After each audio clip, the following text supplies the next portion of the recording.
La demande de départ, c'était simplement sur l'ancien site des Forges, de réaliser un lieu de convivialité, une salle de spectacle et une salle des fêtes un petit peu polyvalente. Quand nous sommes arrivés, nous avons pris mesure du site et réfléchi un petit peu à la relation patrimoniale qu'on pouvait faire entre les vestiges de l'ancienne forge, des anciens bâtiments des forges, qui étaient des bâtiments industriels assez importants, et puis la nouvelle construction.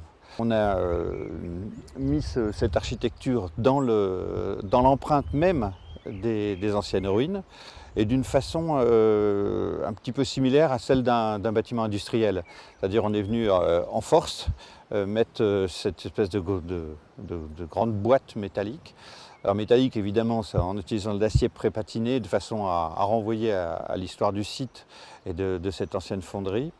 Et puis à l'intérieur, c'est un lieu complètement différent puisque c'est une espèce d'écrin en structure bois, comme l'intérieur d'une boîte à musique.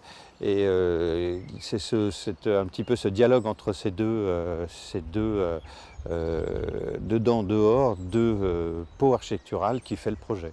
C'est une prise de mesure un peu respectueuse. On s'est mis à distance, un petit peu quand même. On est un peu en retrait d'1,20 m des murs existants.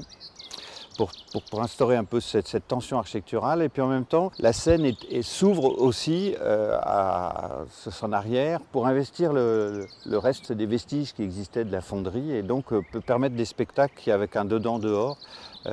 C'était encore un choix important pour nous dans ce projet, de prendre la mesure complète un petit peu des vestiges de l'ancienne fonderie.